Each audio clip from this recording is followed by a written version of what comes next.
बिस्मिल्लाहिर्रहमानिर्रहीम, अस्सलाम वालेकुम। नेशनल असेंबली और तमाम सूबाई असेंबलीज जो हैं वो आहिस्ता आहिस्ता मार्ज़ वजूद में आ रही हैं। अगर हम बात करें पार्लिमानी तमाम मराहिल की तो वो खुश उसलूबी से अपने अंजाम को पहुंच रहे हैं। नेशनल असेंबली में अगर मैं आपको स्टेटस बताऊं तो हुक्मरान इत्तेहाद इस वक्त 2/3 मेजॉरिटी के साथ खड़ा है। और अगर मैं पाकिस्तान तहरीक इंसाफ माजी के और मौजूदा सुन्नी इत्तेहाद काउंसिल की बात करूं तो उनका वही पुराना बयानिया है। एक तो इस वक्त वो दूसरे नंबर पर हैं और ऑपोजिशन में कमजोरी के साथ खड़े हैं। और तीसरी चीज ये कि उनका बयानिया वही पुराना है कि जहां से वो जीते हैं वहां पर फॉर्म 45 भी ठीक है, 47 भी ठीक है और साथ ही साथ वहां पर इलेक्शन कमीशन भी ठीक है। लेकिन जहां जहां से वो हारे हैं उन जगहों पर ना फॉर्म्स ठीक हैं और ना ही इलेक्शन कमीशन की कारकर्दगी वहां पर ठीक है। अब मामला यह है कि लग ये रहा था कि इंतखाबात होंगे, हुकूमतें बनेंगी, ओथ वगैरह लिए जाएंगे, ये जैसे जैसे तमाम मराहल हल होते चले जाएंगे ये जो फॉर्म 45 वाला, फॉर्म 47 वाला ये जो डिस्कशन है और ये जो बहस है ये आहिस्ता आहिस्ता खत्म होती चली जाएगी। मगर हमने देखा कि जैसे जैसे तमाम मराहल अपनी कामयाबी से आगे बढ़ते जा रहे हैं वैसे वैसे ये डिस्कशन शिद्दत इख्तियार करती जा रही है। आखिर ये डिस्कशन कब खत्म होगी या ये बहस अब तब तक चलती रहेगी जब तक ये हुकूमत चल रही है? आज के प्रोग्राम में हम ये जानने की भी कोशिश करेंगे। दूसरी तरफ जो अब सबसे बड़ा जो मरहला बाकी रह गया है वो मरहला है सदारती चुनाव का, जो कि 9 मार्च को होना है। उसके लिए जो पूरा इलेक्टोरल कॉलेज है वो मुकम्मल तौर पर तैयार है। मसलन के नेशनल असेंबली हो, सेनेट हो, आपकी 4 सूबाई असेंबलीज हैं। सिर्फ जो एक सुकुम या एक आप कह लें कि थोड़ा सा एक लकूना या लूप होल रह गया है ये उन सीट्स का है, उन रिजर्व सीट्स का है जो कि सुन्नी इत्तेहाद काउंसिल वाले मांग रहे थे लेकिन उनको नहीं मिली क्योंकि उनका पेपर वर्क, उनका एसओपी पूरा नहीं था और वो सीट्स बाकी पॉलिटिकल पार्टीज में एज पर कोटा डिवाइड कर दी गई हैं।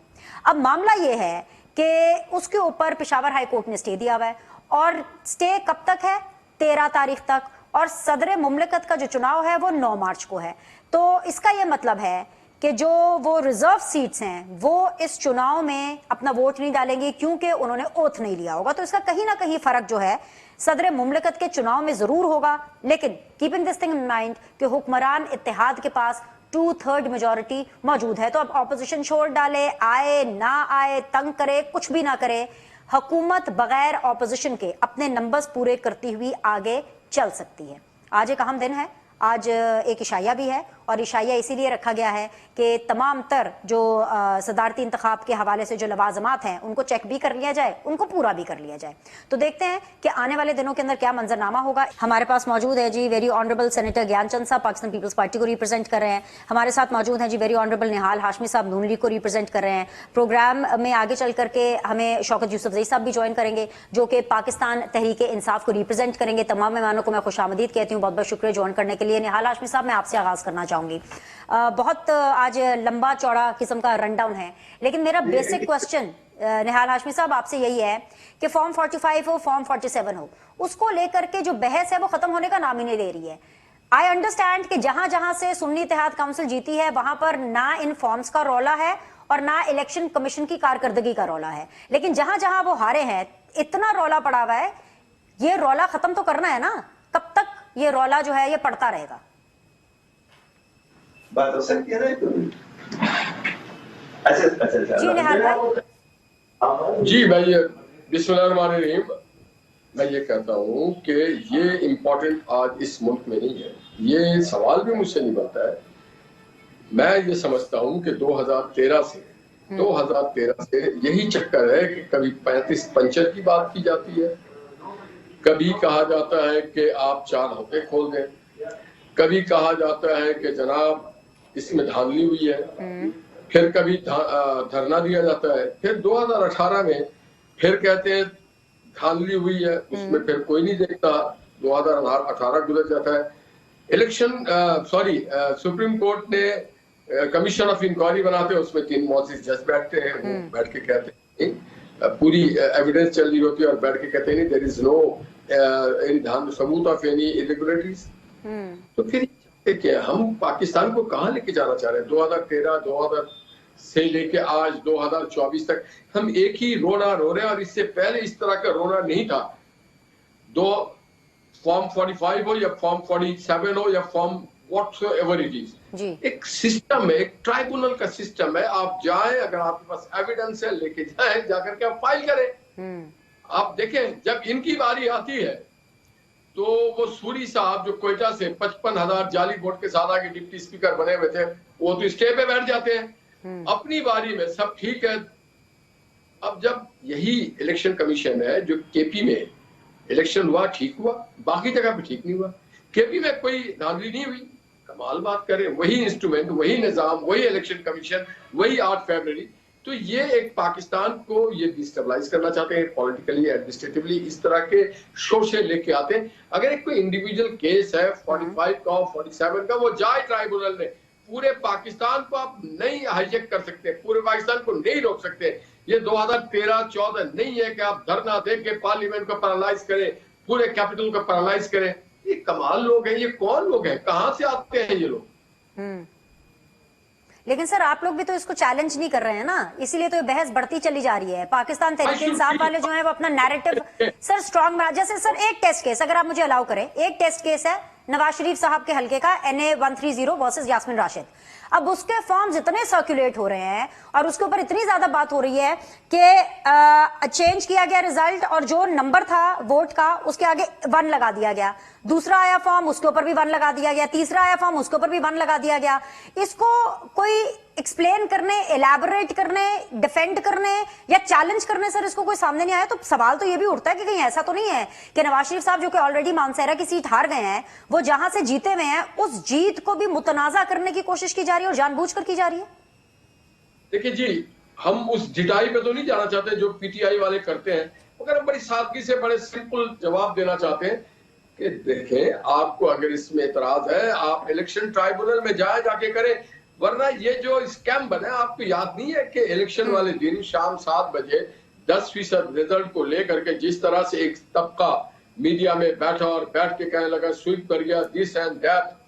तो इस तरह की चीज अब इलेक्शन के बाद ये फॉर्म 45 और फॉर्म 47 लेके आ रहे हैं। बहुत सीधा सा तरीका है। आपको आपकी जो जुडिशरी आजाद है, आपकी ट्राइब्यूनल आजाद है, आप एतमाद है, आप जाएं ट्राइब्यूनल में जाएं, जाकर के अपना केस फाइल करें और फिर आप अगर साबित होता है तो ठीक है, दूध का दूध और पानी का पानी हो जाएगा। मगर ये थोड़ी कि आप इस आज पाकिस्तान का इशू नहीं है यास्मीन राशिद का इलेक्शन, आज पाकिस्तान का इशू है फाइनेंस, आज पेट्रोल की सस्ता करना, आज कल 2 दिन बाद रमजान आने वाला है, बिजली का बिल लोगों के घरों में आने वाला है। पाकिस्तान के इश्यूज आर वेरी डिफरेंट। हमारे इश्यूज नहीं है, शायद पेट भरे लोगों के इश्यूज होंगे या यास्मीन राशिद के चाहने वालों के होंगे, इमरान खान साहब के इश्यूज होंगे। वो तो कहते थे वोट की पर्ची नहीं, इमरान खान की बरियत का बैलेट है। तो मैं ये समझता हूँ कि हमें उससे बाहर निकलना पड़ेगा। पाकिस्तान को कब तक घसीट के 2013 और 14 के एरिना में हम ले जाएंगे? हमें आगे बढ़ना है। बिल्कुल आपने वजह फरमाया, मुझे भी आगे बढ़ना जरा शो में सेनेटर ज्ञानचंद साहब के पास जाते हैं। पाकिस्तान पीपल्स पार्टी जो कि हुक्मरान इत्तेहाद का हिस्सा है, असेंबलीज में कौन फॉर्म 45 वाला है, कौन फॉर्म 47 वाला है? ज्ञानचंद साहब, ये बहस खत्म करने का आपके पास कोई तरीका है? कोई एडवाइस कर लें, आप भी हुक्मरान इत्तेहाद का हिस्सा है, मिल बांट के इस मसले को सॉल्व कर। देखिए, ये हमारा इशू नहीं है, ये पीटीआई वालों का इशू है। वो रोना रोते रहे, इलेक्शन से हुए हैं, हम भी उस पर मुतमईन नहीं है कि कोई 100% फेयर हुए। इससे पहले भी ऐसा होता रहा है। हमारे इलेक्शन कब फेयर हुए हैं और उस पर कब जो है वो शोर नहीं मचा है। तो पीटीआई वालों का इशू है। ये मेरे ख्याल है कि हमारे मुल्क का इशू नहीं है जो डिस्कस किया जाए। एक इलेक्शन हुआ है, असेंबली अब बनी है, उसकी रिजल्ट आई है, एक एज पर लॉ पार्लियामेंट आ चुकी है, गवर्नमेंट बन चुकी है, वो आगे बढ़ेगी। मेरा ख्याल है कि हमारा कोई इशू नहीं है ना। मैं इस पे 45 या 47 में बात करना चाहता हूँ। ये पीटीआई वाले जाने, उनका जाने, वो 180 सीटें कहें, 200 कहें, 2/3 मेजॉरिटी कहें, वो कहें कि भाई किसी को कोई वोट नहीं पड़ा, उनकी मर्जी है। वो धरना देकर बैठ जाए, उनकी मर्जी है। वो जीएचक्यू पे चढ़ाई कर दे, उनकी मर्जी है। वो पार्लियामेंट में बैठना पसंद ना करें, उनकी मर्जी है। वो कॉन्स्टिट्यूशन को तोड़कर नो कॉन्फिडेंस को ना माने, उनकी मर्जी है। जाए जब वो इस मुल्क के सिस्टम को फॉलो नहीं कर रहे हैं तो उसको बहस करना ही फिजूल है। चलिए जी, आप तो कह रहे हैं आपका इशू नहीं है, बहस करना भी फजूल है, लेकिन मुझे शौकत यूसुफ ज़ई साहब ने ज्वाइन कर लिया है, पाकिस्तान तहरीक इंसाफ को रिप्रेजेंट कर रहे हैं। शौकत भाई बहुत बहुत शुक्रिया ज्वाइन करने के लिए। शौकत भाई, पीपल्स पार्टी कह रही है कि फॉर्म 45 हो, फॉर्म 47 हो, यह हमारा इशू नहीं है। जो नून लीग है वो ये कह रही है कि जी हमें आगे बढ़ना चाहिए क्योंकि पाकिस्तान के मसाइल कुछ और हैं। सर, आप आगे बढ़ना चाहते हैं, आपका ये जेन्युइनली इशू है, आप इसको एड्रेस करना चाहते हैं। Where do you stand? Pakistan Tehreek Insaf कहाँ खड़ी है? 45, 47 वालों की पहचान कैसे कैसे, कब कब, कहाँ कहाँ, कैसे होनी है? बिस्मिल्लाहिर्रहमानिर्रहीम। बहुत शुक्रिया। ये बिल्कुल सही कह रहे हैं, इनका इशू है ही नहीं ये फॉर्म 45, फॉर्म 47 इनका इशू नहीं है। इनका इशू तो ये है कि इनको इख्तियार चाहिए, इनको मिल गया है। बाकी पाकिस्तान डूबे चढ़े इनसे इनका क्या वास्ता। अगर डूब गया तो ये भाग जाएंगे, बाहर चले जाएंगे, इनके बाहर भी एसेट्स पड़े हैं, इनको तो कोई फर्क नहीं पड़ता है। महंगाई आती है तो क्या फर्क पड़ता है, इनको पाउंड में आ जाएंगे, डॉलरों में आ जाएंगे। तो मतलब ये कि वास्ता तो मेरा, आपका और जो पाकिस्तान में रहने वाले लोग हैं, आम लोग हैं, उनका वास्ता है ना, जिन्होंने वोट दिया है तब्दीली के लिए। वो उनको जरूर फर्क पड़ रहा है, वो जरूर पूछ रहे हैं कि यार ये जो IMF के कर्जे लिए गए हैं और जब अभी जो शराइत हो रही हैं, जो बिजली महंगी हो रही है। आप देखो बांग्लादेश के अंदर, मैं उस दिन देख रहा था, 2 रुपए 75 पैसे फी यूनिट बिजली, 2.5 रुपए के करीब जो है वो इंडिया के अंदर बिजली फी यूनिट, यहाँ पाकिस्तान में 82 रुपए पे पहुंच गया फी यूनिट। तो मुझे बताएं कि हम क्या करेंगे। हम तो खामोश हो जाएंगे चलो, लेकिन ये आपकी इंडस्ट्रियां कैसे चलेंगी? क्या इंडस्ट्रियां बंद नहीं होंगी? अगर इंडस्ट्रियां बंद हो गई तो एक्सपोर्ट खत्म नहीं हो जाएगी। एक्सपोर्ट खत्म हो जाए तो फिर आपके पास मईशत कहाँ रह जाएगी? आप कितने कर्जे लोगे? आपके पास कोई बुनियाद ही नहीं है, आपके पास कोई विजन ही नहीं है, आपके पास प्रोग्राम ही नहीं है। आप क्या करना चाहते हैं मुल्क के साथ? आपने इमरान खान को हटाया था और ये कहा था कि जी हम आके सारे मिलके इमरान खान और इसकी टीम नालायक, ये नहीं जानते हैं। चलो, हमने सारे एक्सपर्ट इकट्ठे हो गए, मौलाना फजलुर रहमान साहब और जरदारी साहब और ये सारे इकट्ठे हो गए एक्सपर्ट, और उनके ऊपर तमाम के ऊपर माइशतदान एक्सपर्ट जो है वो इसार डार को बिठाया। तो क्या इस मुल्क के साथ 1.5 साल इन्होंने हुक्मरानी की, 1.5 साल बाद जो है ना वो कह रहे हैं जी डिफॉल्ट हो रहा है मुल्क, तो खतरे में है जी, अभी हमारा साथ दे, मुल्क को आगे ले जाना है क्योंकि मुल्क खतरे में है। तो भाई साहब, आपने 2 साल के क्या किया इस मुल्क के साथ? आप मुझे बताएं कि इस वक्त जो आपकी टोटल एक्सपोर्ट सरमायाकारी, जो बैरूनी सरमायाकारी की बात कर रहा हूँ, यानी ये हैरानकुन ने पूरे साल की 1.7 बिलियन डॉलर है। तो अगर ये आपके मुल्क का हाल है, जो हमारे पड़ोस मुल्कों में ये एक दिन की सरमायाकारी है या हफ्ते की सरमायाकारी है, हम पूरे 2023 में हमने सिर्फ जो है ना ये 1.7 बिलियन डॉलर की सरमायाकारी बैरूनी, जो आपका अपना सरमायाकार था वो तो भाग गया है। वो सारा इस वक्त दुबई में, कतर में, वहां पे इन्वेस्ट कर रहा है। आपके जो टेलीनार चला गया, आपका शेल चला गया, बायर चला गया, फर्मा, जो थे वो जा रहे हैं, आपसे जा रहे हैं। जो कुछ आप कर रहे हैं, आप कहते हैं क्यों? इलेक्शन वो पैमाना होता है जिसमें लोग अपने लीडर मुंतखब करते हैं। सही। अगर आप इस यकीन करते हैं कि ये मुल्क डेमोक्रेटिक है, तो फिर तो यही था। आप कहते हैं जी हमारा फॉर्म 45 से ताल्लुक ही नहीं है। जब नहीं है तो फिर हम किससे गिला करें? आप बताएं, हम क्या करें? अभी हम अपना हक मांग रहे हैं, वो कहते हैं जी अभी हक को छोड़ें, ये यास्मीन राशिद का मसला नहीं है। तो यास्मीन राशिद के साथ लाखों लोग जुड़े हुए हैं, उनका तो मसला है, उन्होंने उसको दिया है, वो पूछ रहे हैं कि जी हमारा शौकत भाई, ये चीज कुछ अजीब नहीं लगती है कि खैबर पख्तूनख्वा के अंदर ना फॉर्म 45 की बातें हो रही हैं, ना 47 की बातें हो रही हैं, ये नेशनल के अंदर ही बातें हो रही हैं। मतलब सर ये लोग मुझे अलाउ करें शौकत भाई, एक मिनट में जवाब दे दूं इसका। मैं तो खुद गया हूँ इलेक्शन कमीशन में, हम सारे गए हैं, बहुत सारे लोग गए हैं। हम ये कह रहे हैं हमारा तो सिंपल सा मसला है कि जी एक बार तो गिनती कर लें सर, आपको पता चल जाएगा कि पेटीएम के अंदर है क्या।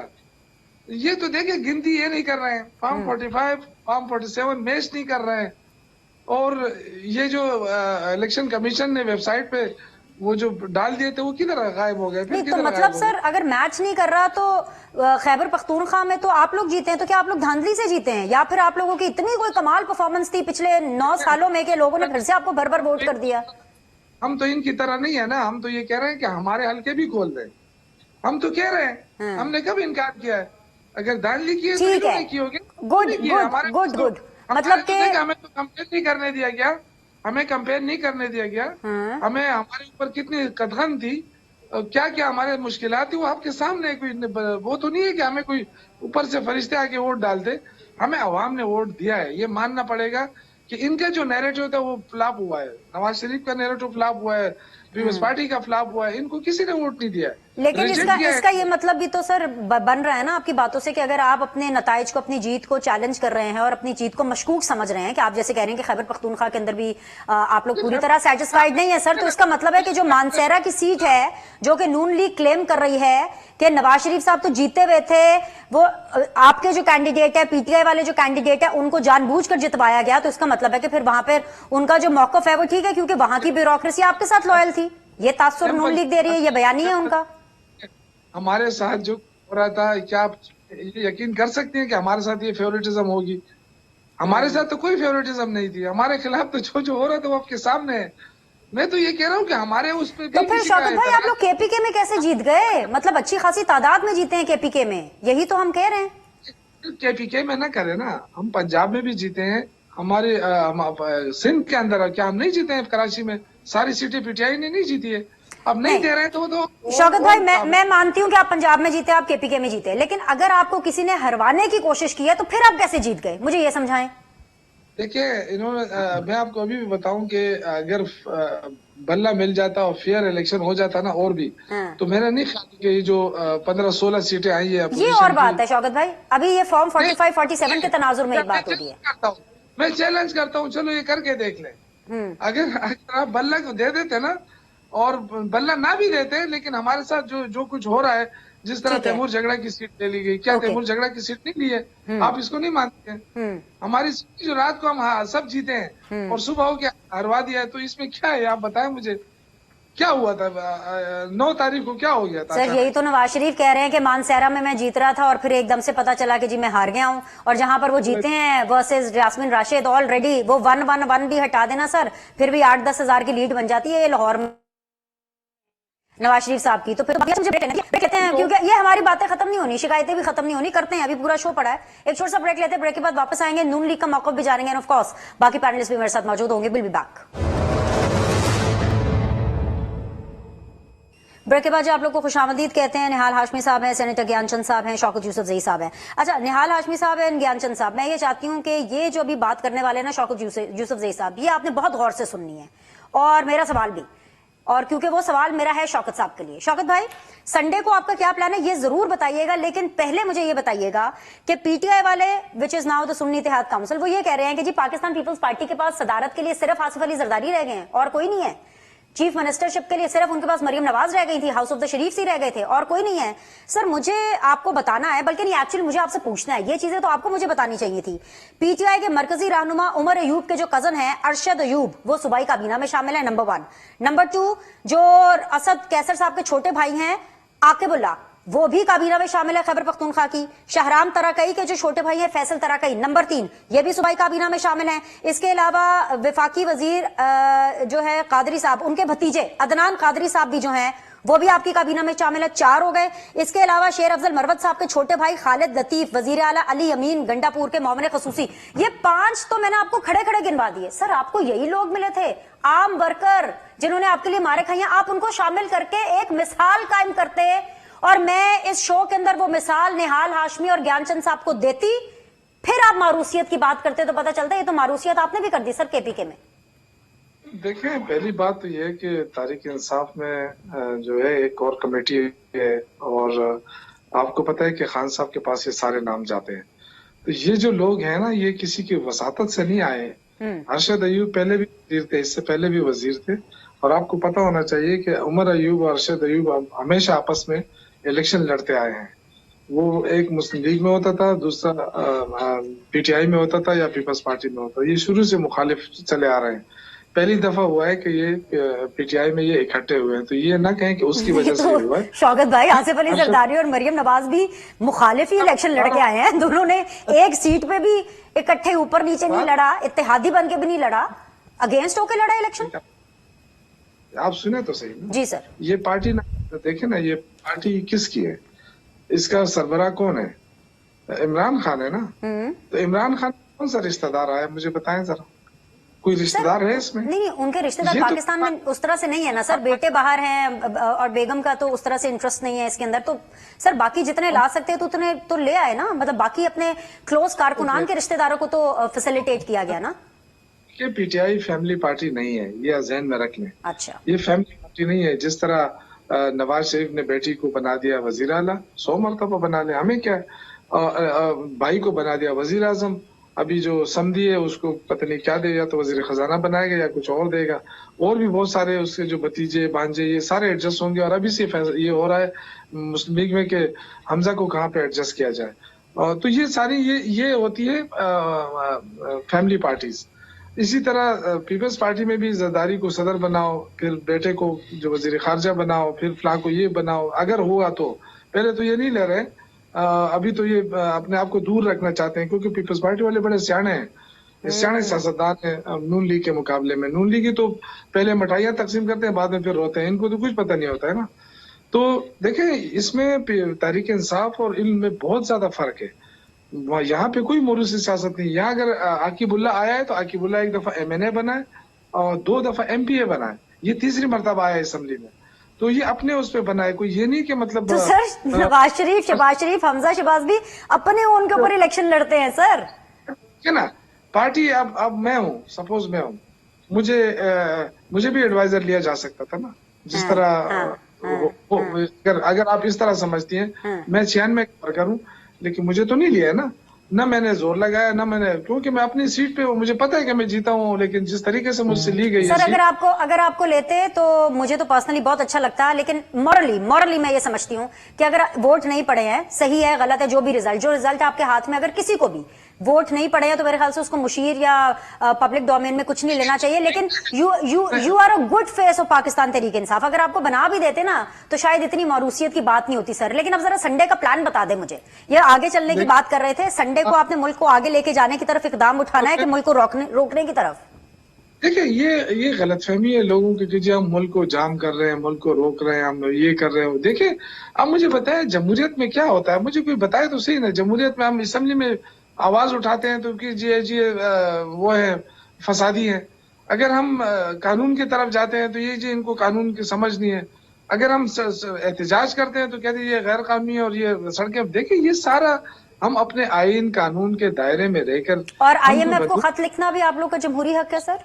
बिल्कुल, देखें IMF को खत लिखा तो IMF का तो मदरजात पढ़ना है ना, उसमें क्या है, वो तो उर्दू में भी तर्जुमा हो चुका है। कम से कम नून लीगियों को उर्दू में तर्जुमा तो समझ आ जाएगा ना। उसमें क्या है, क्या कौन सी चीज गलत है उसमें? देखें, यही IMF था जो इमरान खान के पास आया था, गारंटी मांग रहा था कि जी हम कर्जा दे रहे हैं, आप गारंटर बन जाए। उन्होंने, इमरान खान ने कहा था कि मुझे और कुछ नहीं चाहिए, फेयर इलेक्शन हो जाए मुल्क के अंदर। तो उस वक्त उन्होंने कहा था कि बिल्कुल फेयर इलेक्शन होंगे। तो उन्होंने याद दहानी कराई कि आपने कहा था कि फेयर इलेक्शन होंगे, लेकिन फेयर इलेक्शन हुए नहीं है। अब जो आप पैसा दे रहे हैं तो कम से कम इसकी इतनी मॉनिटरिंग कर ले कि कौम के नाम पे जो पैसा आता है वो कौम पे लग जाए, बस। तो इसमें क्या है, कोई रुकावट तो नहीं डाली है उसने। चलिए, पिछली दफा शो के ऊपर हमने इसके ऊपर एक्सटेंसिव गुफ्तगू की थी सर, आप लोग क्या करेंगे खैबर पख्तूनख्वा में? आप कि देखिए, जमहूरियत के अंदर जो भी आईन कानून के दायरे में लेकर पुरअमन एहतजाज हमारा हक है, हम पुरअमन एहतजाज करें जहां भी होगा, चाहे वो खां में कहीं पे भी है। ये गलतफहमी में ना आए लोग कि हम वो करेंगे कि हम इसके खिलाफ जाएंगे। हम कभी भी खिलाफ नहीं जाएंगे मुल्क के, हम मुल्क के साथ हैं, हमें मुहिब्बतन समझा जाए। I got your point. मुझे ब्रेक लेने की इजाजत दीजिए, फाइनल राउंड ऑफ डिस्कशन होगा, तीनों पैनलिस्ट मेरे साथ बने रहेंगे, विल बी बैक।